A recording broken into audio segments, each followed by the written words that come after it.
Bonjour. Bonjour, avec Pascal Morel et Renaud Degas, nous sommes ravis d'accueillir Agnès Buzyn, ministre des Solidarités et de la Santé, depuis le 17 mai dernier, ça fait donc 7 mois. Un nouveau débat des contrepoints de la santé.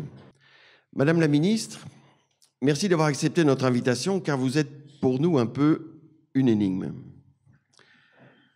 Vous imposez la vaccination chez les nourrissons, ce qui n'est pas forcément très populaire. Vous tensez les fumeurs, vous dites qu'on n'est franchement pas bon pour la prévention, vous déplorez les actes non pertinents, inutiles, les interventions chirurgicales qui ne devraient pas avoir lieu, les capacités managériales de certains, chacun en prend un peu pour son compte, même la mutualité.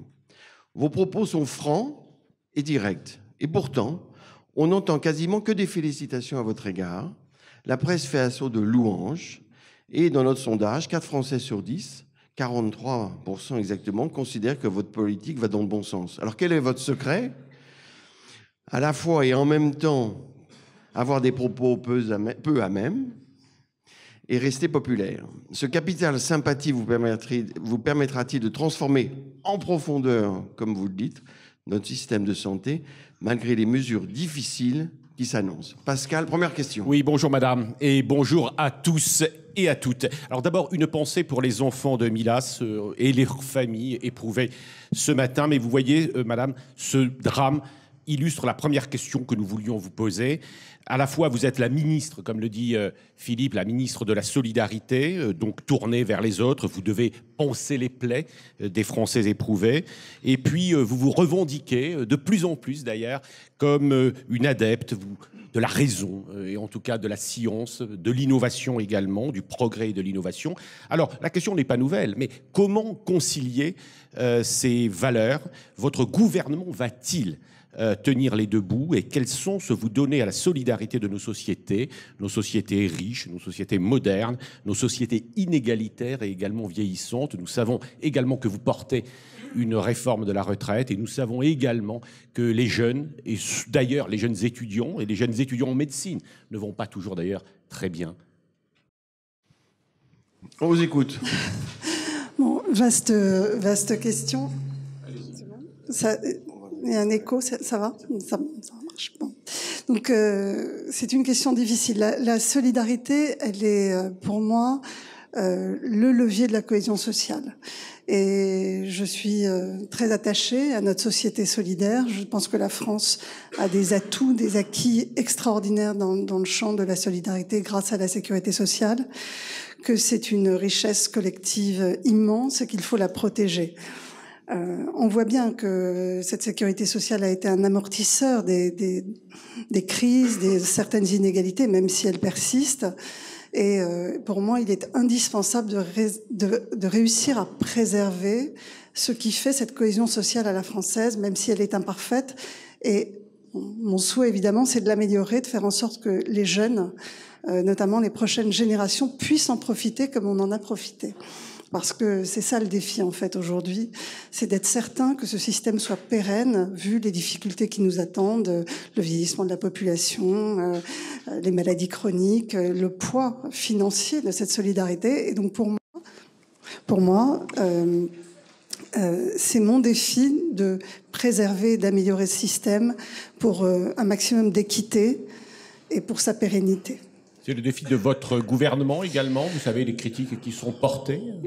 C'est un gouvernement qui, le président de la République l'a toujours dit, a pour vocation à la fois de libérer les énergies et de protéger les plus fragiles. Et nous avons déjà commencé dans le cadre du projet de loi de financement de la sécurité sociale, enfin de la loi qui a été votée en décembre. Nous avons d'ores et déjà fait des choix, fait des arbitrages en faveur des personnes les plus fragiles, c'est-à-dire les adultes handicapés qui perçoivent l'AH avec une revalorisation, le minimum vieillesse avec une revalorisation, et des choix très clairs que j'ai faits en termes de politique familiale pour être beaucoup plus accompagnante des familles monoparentales aujourd'hui, qui sont les plus pauvres de France, et on voit bien que ces femmes-là n'arrivent pas à accéder à l'emploi, ont des difficultés en termes de parentalité, et je pense que ça, c'est un défi pour la cohésion sociale et pour certains de nos quartiers. Donc nous avons énormément agi pour les femmes seules. Votre métier de ministre, vous l'avez appris très rapidement. Comment se sont faits les premiers pas? On a l'impression que vous avez toujours été ministre. Non, pas du tout.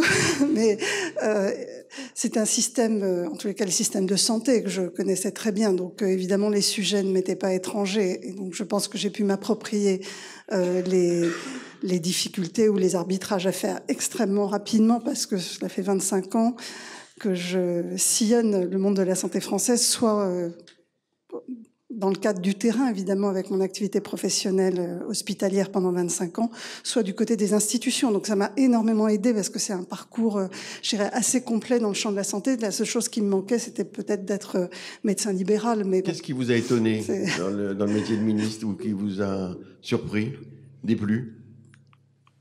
Rien. Comment vous trouvez, en d'autres termes, comment vous trouvez les professionnels de santé et les médecins? Effectivement, ce que disait Philippe, c'est-à-dire qu'en réalité, on vous sent à la fois intéressée, mais peut-être plus exigeante vis-à-vis d'eux. Mais je parle vrai, et c'est facile pour moi. Donc je dis ce que je pense, et je connais suffisamment le métier de chacun pour pouvoir dire honnêtement ce que je pense, mais je le dis sans violence. Je pense que je le dis avec bienveillance, pour que on ait un constat partagé, que les problèmes soient posés sur la table et qu'on arrive à les résoudre ensemble. Et je fais confiance aux professionnels de santé et au système de santé en général pour se transformer. Mais j'ose dire les problèmes. Et vous pensez que vous ne serez pas déçus par eux? Non. D'ailleurs, je n'ai aucune déception pour l'instant. On travaille très bien. On a, je pense, un dialogue franc avec l'ensemble des professionnels. Mais vous savez aussi que les fédérations hospitalières, les syndicats. Vous savez aussi que les difficultés vont. Vous savez aussi que les difficultés vont commencer. Bien sûr. D'ailleurs, vous avez dit. Oui, ce que vous avez dit dans Libération. Est-ce que ce sont des avertissements que vous leur lancez? Pas du tout. Mais qui aujourd'hui pense sincèrement que le système est viable sur le long terme? Il faut le dire. Nous sommes tous conscients que les défis devant nous sont énormes, que notre système a été pensé pour les maladies aiguës, pour des populations qui mouraient jeunes, avec un système de retraite qui était adapté, avec malheureusement des gens qui terminaient leur vie assez tôt après la retraite.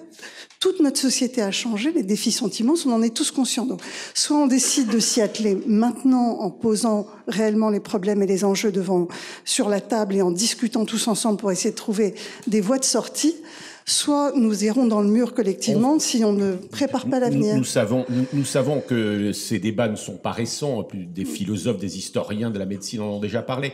Mais comment on tient les deux bouts? C'est quand même vous qui affirmez que vous êtes pour la science, pour la raison, vous l'avez dit, vous l'avez écrit, pour l'innovation, le progrès médical, mais aussi pour le social. Enfin, quelles sont les voies que vous nous tracez? Vous avez 5 ans, mais... Je ne vois pas en quoi les deux s'opposent, d'ailleurs. Oui, je pense au contraire. Non, au contraire, je pense que d'abord, c'est très important aujourd'hui de ramener le rationnel scientifique dans le débat public, et je m'y attache avec difficulté, vous l'imaginez, notamment en ce qui concerne les vaccins, mais je pense que l'obscurantisme s'est installé progressivement, notamment grâce aux réseaux sociaux, parce que l'État, les pouvoirs publics n'ont pas été à même de contrer. Donc j'affirme clairement la valeur des faits scientifiques, et le progrès médical va nous permettre probablement de répondre aux défis de demain. Et par ailleurs, je ne vois pas en quoi ce serait contradictoire avec la nécessité d'être solidaire, d'être attentif aux vulnérabilités. Au contraire. Mais alors, parce que parfois... concrètement, on va en parler. La stratégie nationale de santé, vous avez 4 axes.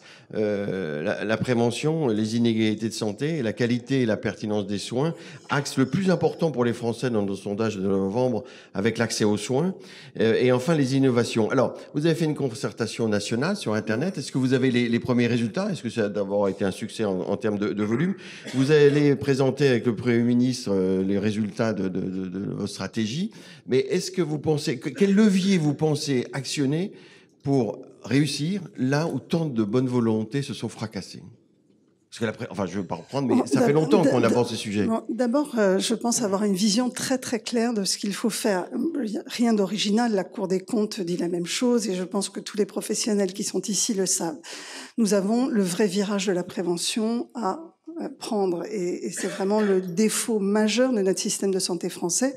Et si on veut vieillir bien, en bonne santé, nous avons intérêt à avoir des comportements et un environnement favorable à la santé. Donc, l'axe 1 de la stratégie, c'est réellement la prévention.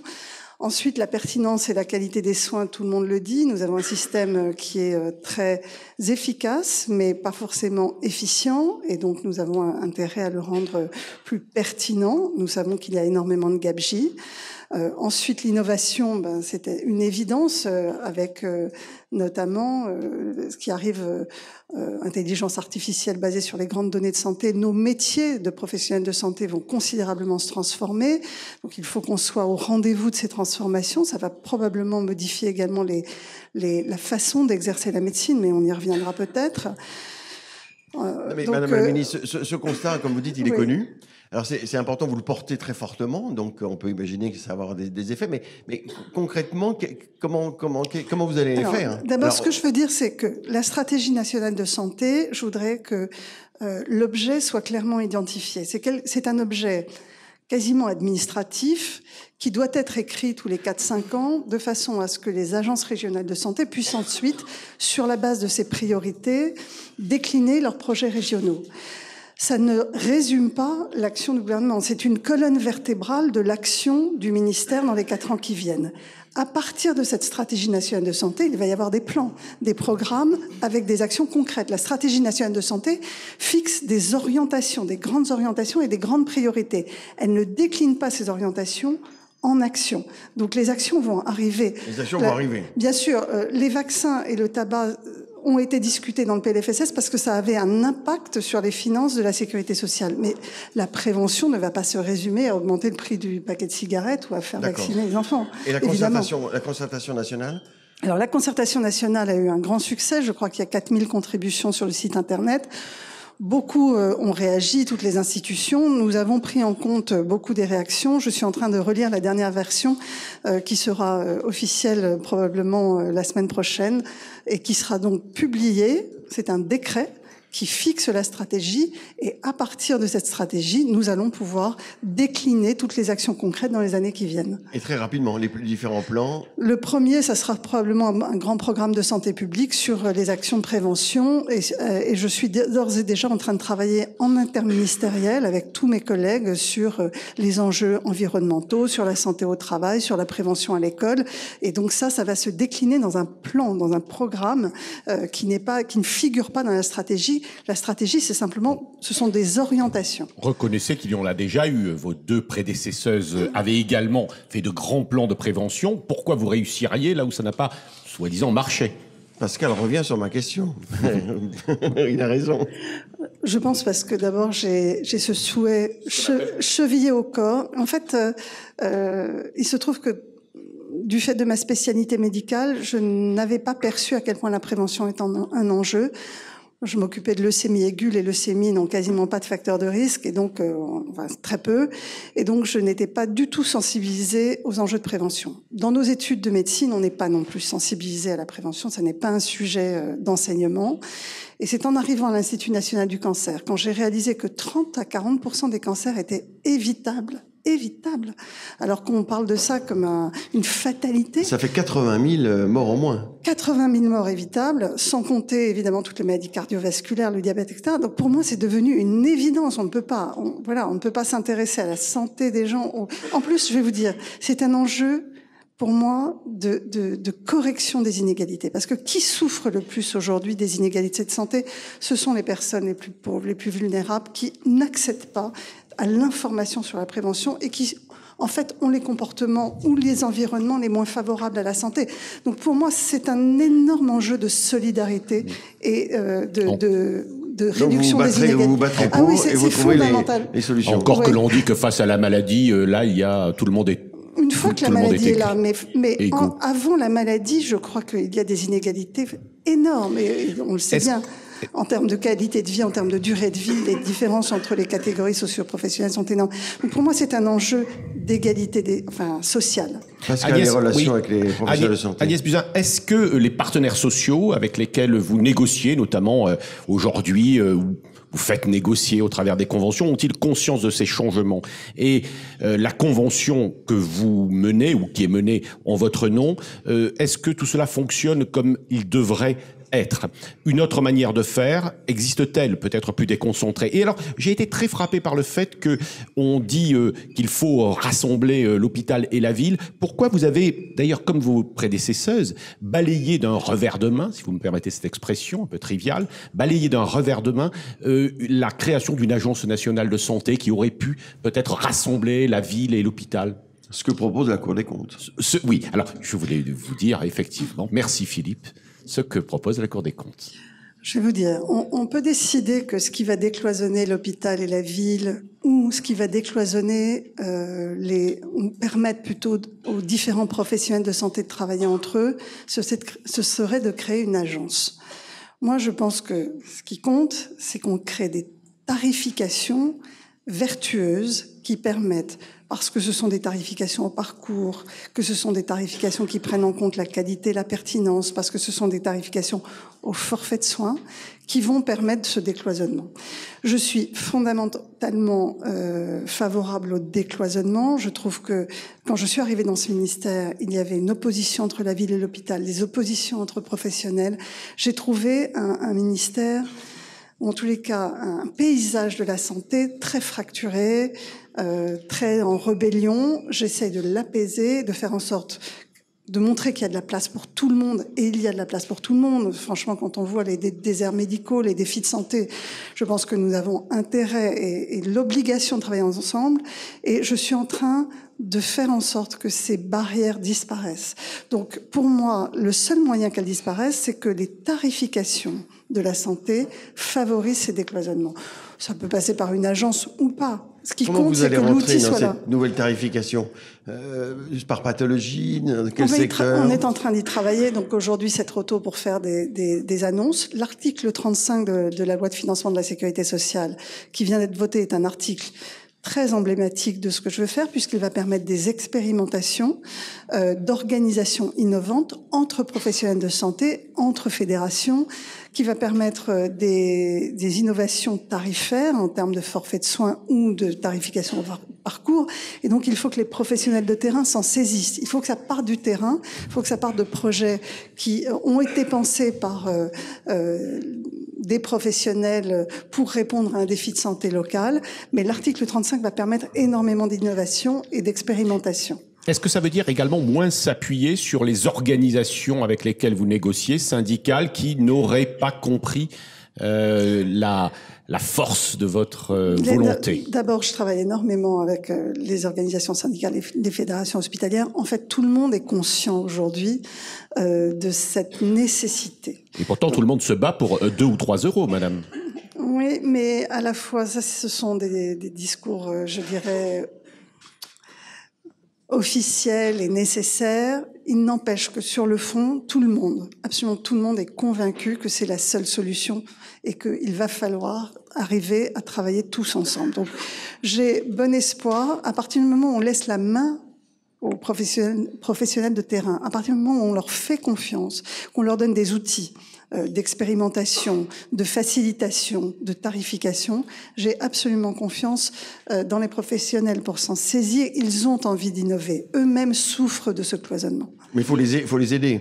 L'article 35, est-ce que vous ne pensez pas que c'est un peu compliqué? Il y a un comité stratégique, un comité technique, il y a la HAS qui donne son avis. Non, la HAS fera partie du comité stratégique. Ça paraît un peu compliqué aux professionnels de santé. Non. Que les professionnels écrivent des projets, Ensuite, mon rôle, ça sera de les faciliter, de faire en sorte qu'ils soient efficaces, enfin, qu'ils puissent se mettre en œuvre sur le terrain. J'ai d'ailleurs d'ores et déjà dit aux agences régionales de santé que je veux qu'elles soient en accompagnement. Voilà, et pas en contrôle a priori, mais bien en accompagnement et en évaluation a posteriori. On peut revenir sur la qualité des soins. C'est un sujet qui est pas nouveau, qui a au moins 20 ans. Et la qualité des soins, les opérations inutiles, comme vous disiez. Pourquoi vous ne faites pas des recommandations simples? Quand vous étiez à la chaise, vous aviez pris un peu cette voie.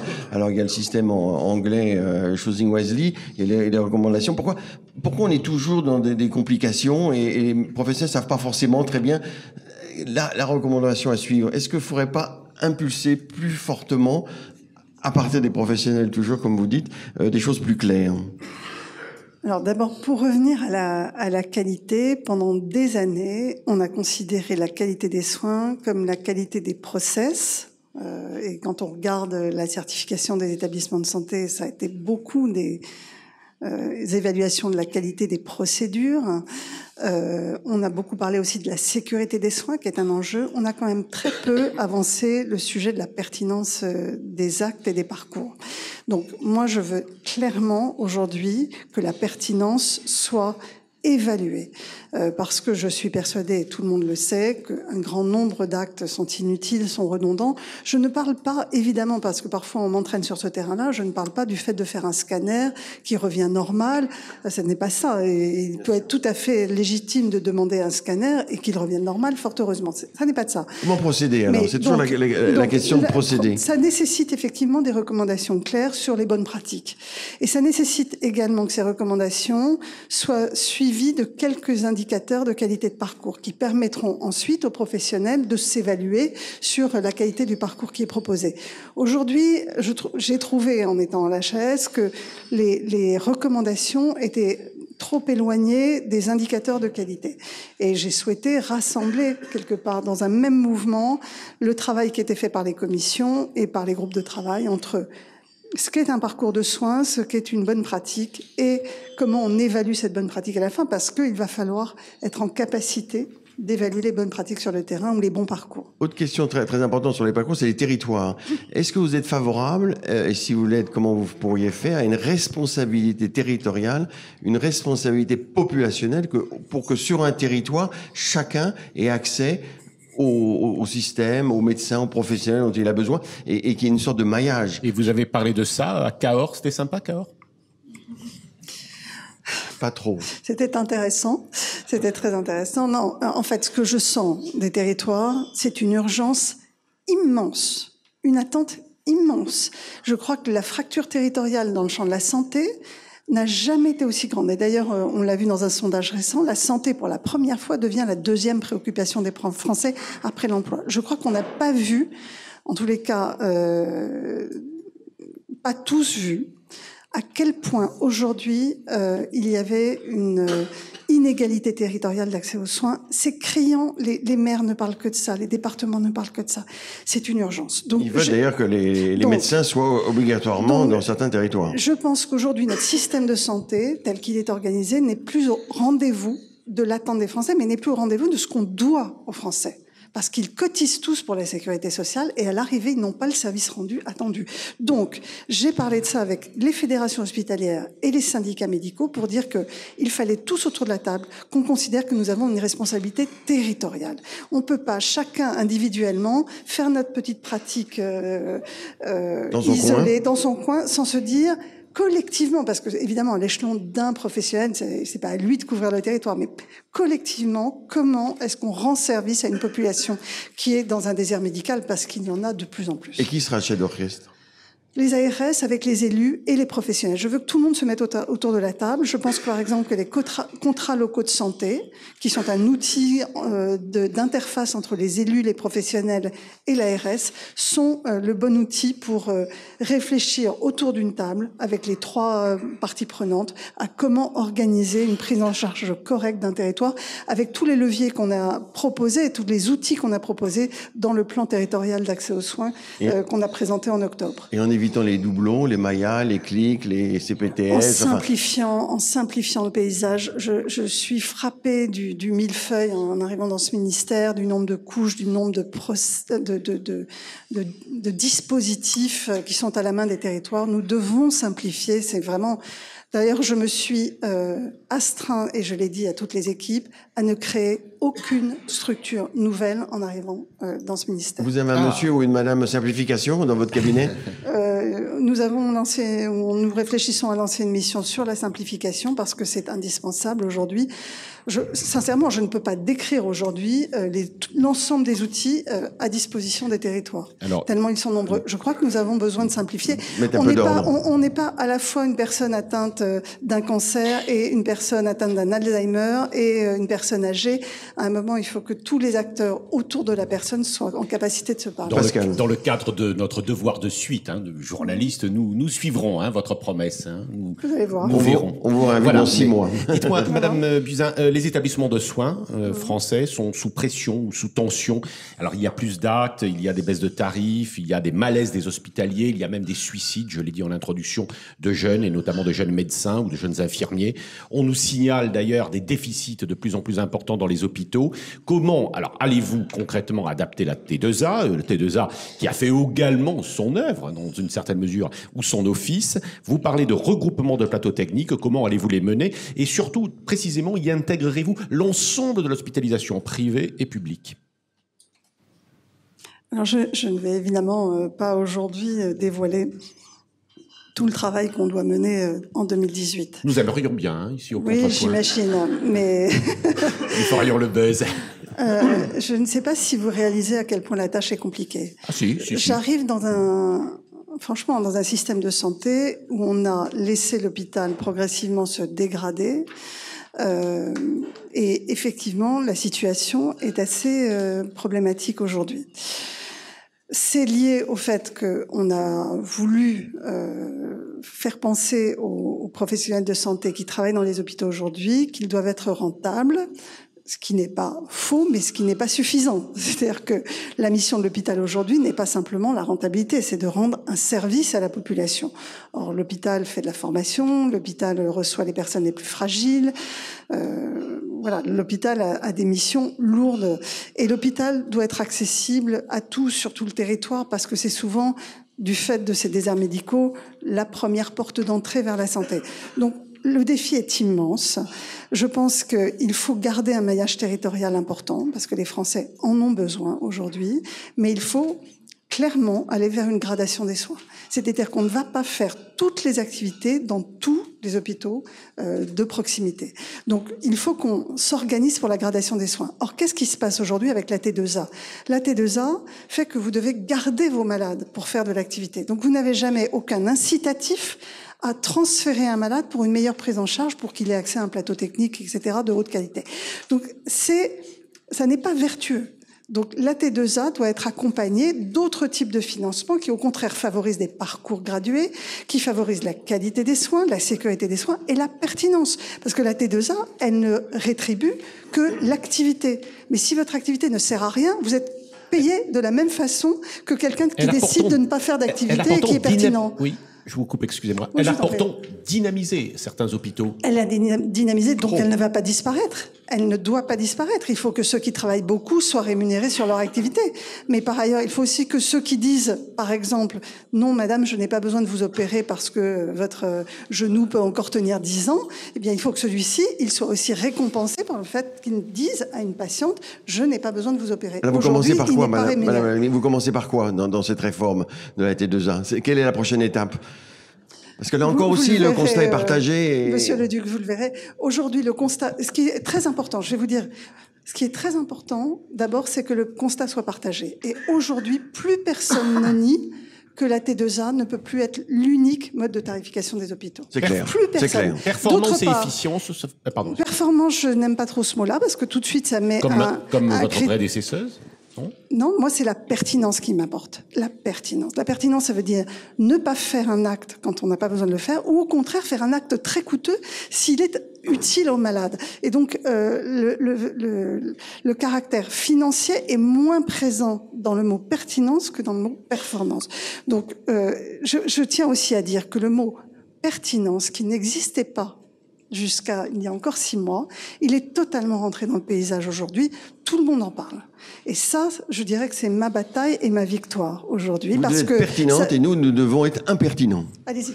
Et nous allons passer la parole à Renaud Degas qui va donner les résultats du sondage BVA qui a été réalisé pour les contrepoints de la santé.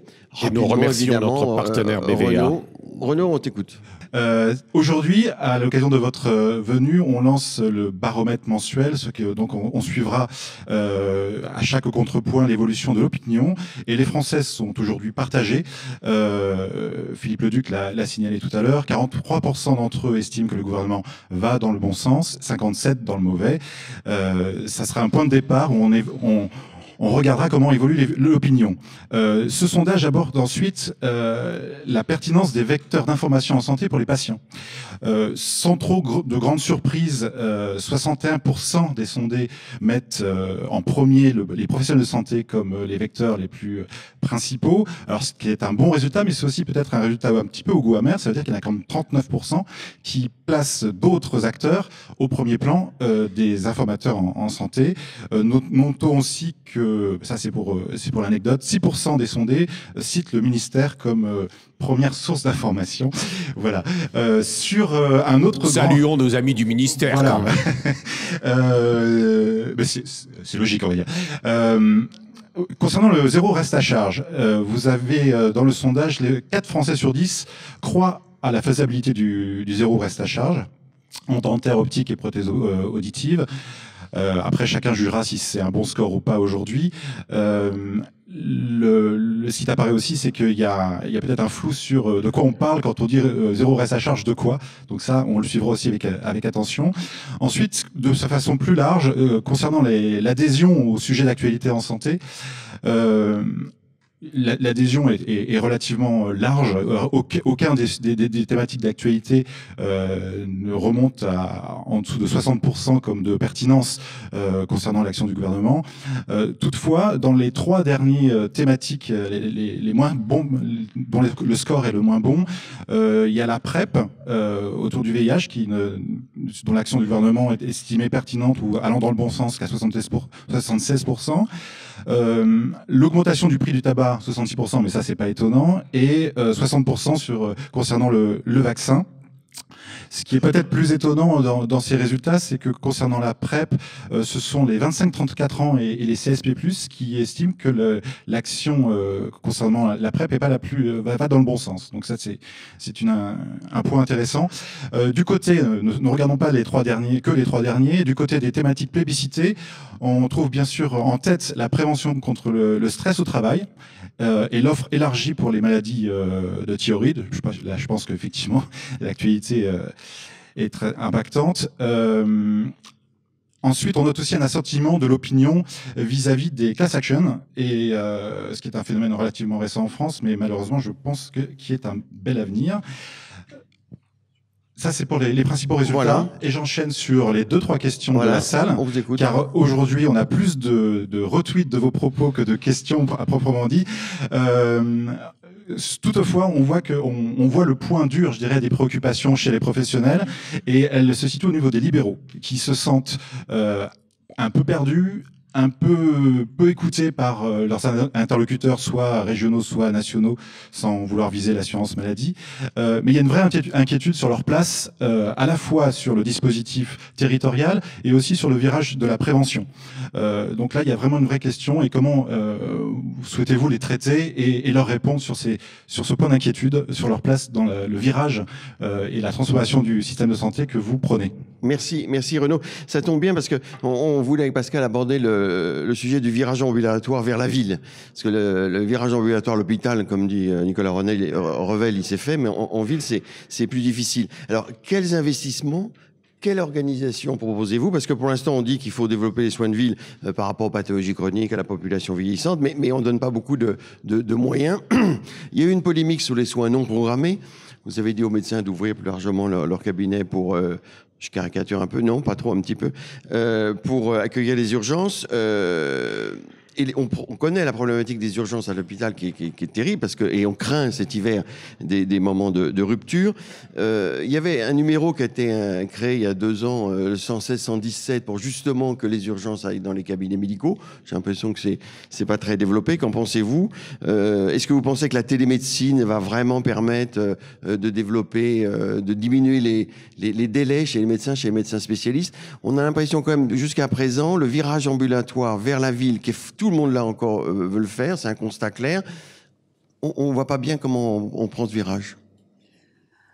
Vous avez raison, parce qu'aujourd'hui, on est tous d'accord que le virage ambulatoire est indispensable. Notre pays est encore trop hospitalo-centré pour beaucoup de pathologies. Moi, je ne veux pas que les médecins libéraux aient la sensation que, à l'échelon individuel, chacun dans son cabinet, il est en responsabilité de tout ça. C'est pas possible. Moi, je comprends le stress d'un médecin libéral à qui on dit faites plus de prévention, occupez-vous des maladies chroniques. C'est pas du tout ça le message. Évidemment, ils font leur métier, ils travaillent énormément, ils sont indispensables à notre système de santé et notamment au virage ambulatoire. Ce qu'on doit donner maintenant à la médecine libérale, ce sont des outils et des organisations adaptés pour répondre aux enjeux de prévention, aux enjeux des maladies chroniques. C'est-à-dire qu'on leur donne les outils pour travailler avec d'autres professionnels, pour éventuellement mieux organiser, mieux se répartir les tâches, notamment dans certains territoires. On sait que ça se fait déjà, alors qu'ils n'ont pas les outils tarifaires pour le faire. Donc, il faut que la médecine libérale entende que ça n'est évidemment pas à chaque médecin dans son cabinet, avec tous les efforts qu'il fait pour prendre en charge les patientèles de plus en plus âgées, de plus en plus complexes, que je demande de prendre en charge. Non, le ministère se doit de mettre à la disposition des médecins libéraux, et c'est ce sur quoi je travaille aujourd'hui avec les syndicats, des outils qui leur permettent des organisations facilitantes. Et donc, c'est totalement dans notre responsabilité que de leur mettre ces outils à disposition rapidement. Et ça ne sont pas des injonctions, faites mieux, alors qu'on change rien au système. Et des outils, c'est quoi? C'est un forfait structure? Parce que les maisons de santé, c'est jamais que 5 à 10% de l'offre de soins. Il faut leur redonner du temps médical. Il faut que la prévention puisse être valorisée. Alors, c'est pas forcément par une consultation ou par un acte, ça peut être d'autres dispositifs. Il faut que le travail en commun et la coordination des soins de différents professionnels puissent être également valorisés. Donc, ces outils-là, aujourd'hui, existent peu. Il y en a certains, mais ils existent peu. Il faut qu'on les rende plus efficients, qu'on les généralise et que chacun, progressivement, je dirais, s'engage dans une réflexion à ce moment-là où, là, chacun va devoir faire un effort à l'échelon individuel que de devoir s'emparer de ces outils. Mais aujourd'hui, je ne jette absolument pas l'opprobre sur les médecins libéraux qui, au contraire, ont à absorber une charge de travail de plus en plus importante. C'est notre responsabilité. Et le 116-117, alors est-ce que vous allez... Il y a une réflexion en cours sur les numéros d'urgence, sur la permanence des soins, c'est pareil. Je ne dis pas aux médecins libéraux, ouvrez vos cabinets plus longtemps. S'ils le font pas, c'est qu'ils sont fatigués, qu'ils travaillent énormément. Par contre, il faut que dans des organisations territoriales, on soit capable de proposer aux Français une permanence des soins. Elle peut être partagée avec l'hôpital, elle peut être partagée entre professionnels de santé. Il faut qu'on l'organise. Mais je ne dis pas à chaque professionnel, ouvrez votre cabinet jusqu'à minuit. Là aussi, sur un territoire, quoi. C'est une responsabilité collective. C'est une responsabilité collective. Ce que je souhaite maintenant faire vraiment réaliser avec les syndicats médicaux, c'est que aujourd'hui notre système ne répond plus. Ils ont compris. Oui, je crois que tout le monde l'a compris. Les Français n'en peuvent plus quand même. Il faut aller sur les territoires, il faut aller dans les villages. Les gens ne parlent que de ça. Donc nous ne rendons plus le service que nous devons rendre, alors que 100% des Français cotisent à la sécurité sociale. Donc notre système n'est plus adapté. Et je le répète, ça n'est pas chaque médecin individuellement qui doit être en responsabilité. C'est l'État qui doit fournir des outils qui permettent aux professionnels libéraux ou aux professionnels hospitaliers de mieux organiser les soins sur les territoires. Mais moi, j'ai été quand même frappé, même si on s'en doutait, notamment quand nous sommes journalistes médicaux comme nous. Mais enfin, les Français, ce que nous dit le sondage BVA et Renault il y a quelques instants, font quand même très massivement confiance aux médecins, aux professionnels de santé d'une manière générale. Mais ça a toujours été vrai, et moi je considère que c'est un atout extraordinaire, parce que quand on va vouloir justement faire ce vrai virage de la prévention, si les médecins ont le temps de faire passer ces messages de prévention, ils vont être entendus. On le sait par exemple pour le dépistage du cancer du sein, quand une femme reçoit un courrier pour aller faire une mammographie gratuite, elle y va dans 30% des cas. Quand elle demande à son médecin si c'est bien de le faire et que le médecin dit oui, elle y va dans 82% des cas. Donc, donc les médecins ont une voix, ont un poids, et heureusement, simplement aujourd'hui, on ne leur a pas demandé de faire ça. Ils ne sont pas valorisés pour ça. Et c'est pour ça que je pense qu'il y a de grandes chances que la prévention puisse prendre toute sa place, comme elle l'a dans les autres pays, notamment les pays nordiques. L'affaire du lévothyrox vous a marqué? Oui, un peu. Un peu. Alors on passe à la question suivante. On va poursuivre. Non, un mot lévothyrox, parce qu'on a deux sujets encore importants à traiter avec vous. Un mot sur lévothyrox quand même. Bon, lévothyrox, ça traduit deux choses. D'une part, une immense défiance des Français. Damien. Des Français vis-à-vis de la parole publique et donc un problème vraiment de crédibilité aujourd'hui de la parole publique. Quand l'Agence du médicament fait changer une formulation d'un médicament pour le rendre plus stable et que l'ensemble des Français qui prennent ce médicament ont l'impression qu'on leur ment, alors qu'on essaye de faire mieux, c'est grave. Donc il y a un enjeu évidemment de crédibilisation de la parole publique, de la parole experte. Bon, mais ça on le sait, il n'y a pas que dans le champ de la santé où il y a un problème.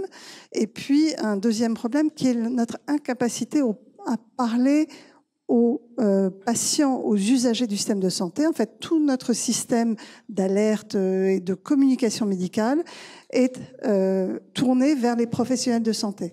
Nous n'avons aucun outil aujourd'hui pour parler au grand public et donc ça a été un déficit d'information vis-à-vis des patients. Merci. J'ai lancé une mission pour travailler sur ce sujet. Oui, absolument. Avec un confrère médecin journaliste. Réseau également. Le reste à charge zéro, c'est un grand sujet. Et puis un autre sujet qu'on veut aborder absolument, c'est les innovations, les médicaments. Les réseaux également, les réseaux. Et les réseaux. Ben ça on va y arriver. On va y arriver. On se dépêche. Sur le reste à charge zéro, qui va inclure les réseaux, ça représente 4,4 milliards. Reste à charge zéro, donc on le sait, c'est pour le dentaire, pour les prothèses dentaires auditives et pour les lunettes, quelle que soit la monture ou pas. Donc définition d'un panier de soins. Aujourd'hui même, la mutualité fait des propositions fiscales, diminuer la TVA sur les lunettes et la taxe sur les contrats. Vous allez nous dire ce que vous en pensez. Et deuxième chose, que les mutuelles, les assureurs, aient plus de liberté de manœuvre pour faire contractualiser avec les professionnels de santé via des réseaux ouverts et fermés. Vous allez nous dire ce que vous en pensez. Tu as de jolies lunettes. C'est pas des lunettes de marque. D'ailleurs, elles coûtent pas cher. Alors, sur le reste à charge zéro, 43%, 4 Français sur 10 y croient. Donc vous avez une bonne cote de confiance, là encore. Les négociations commencent. Alors, fiscalité, réseau, quel est votre point de vue ? Alors d'abord, les négociations commencent et elles sont très différentes sur les trois sujets.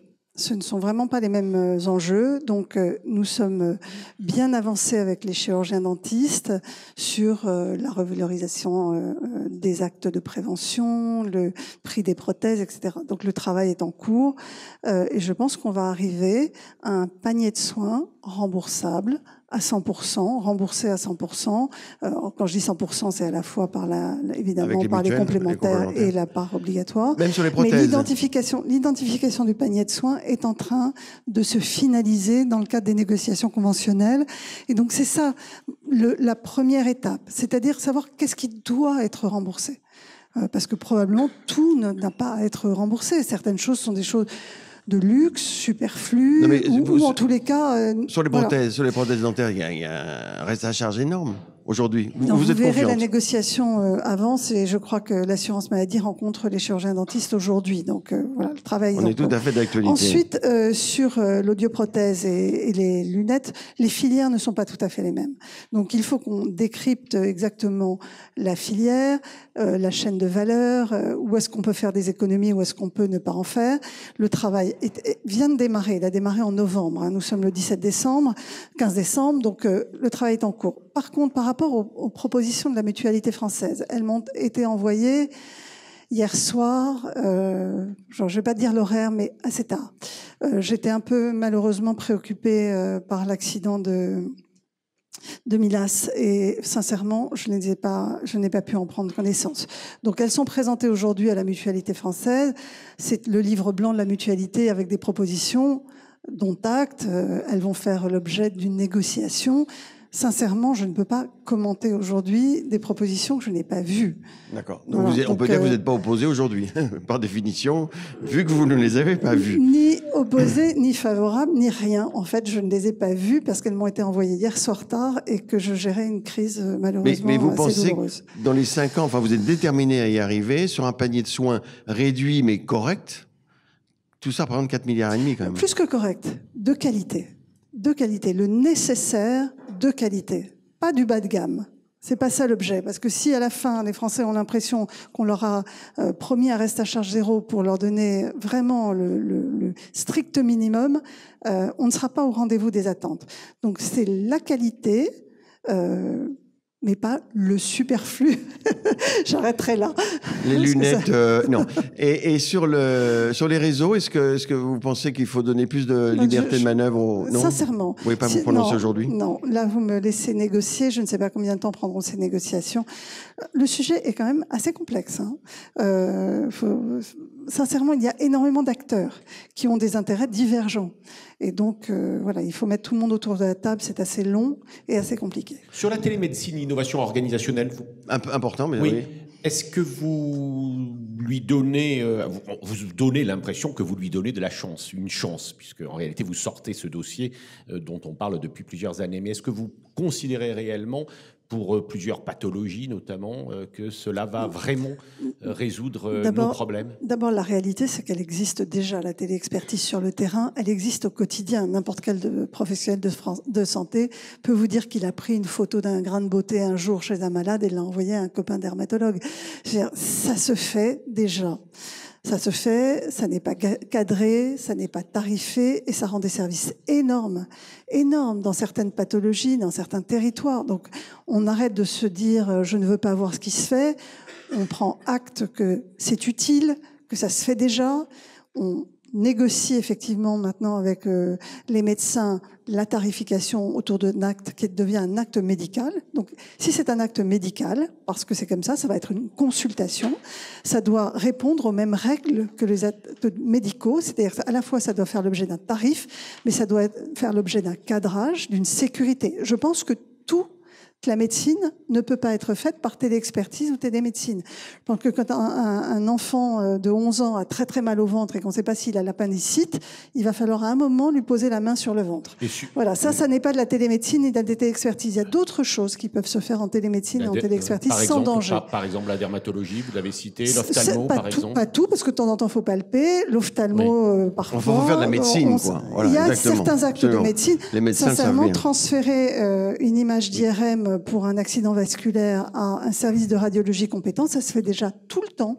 Oui, mais le directeur, M. Revel, a dit un coup de téléphone, ça ne suffit pas pour déclencher des remboursements. Non.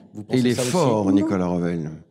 Il est trop fort. Non, mais c'est bien, il a raison. Mais il y a un peu de cadrage. Excusez-moi, une consultation médicale, ça impose quand même d'écrire quelque chose dans un dossier, ça impose d'avoir déshabillé le malade, de l'avoir examiné. Ça dépend.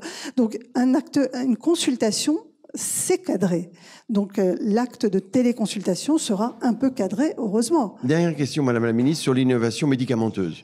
Oui. Dieu merci, il y a des innovations qui sont très performantes, avec des prix très élevés pour certains, même très très élevés quand ça concerne une personne, quand on prend des cellules d'une personne, qu'on les modifie, qu'on les réinjecte.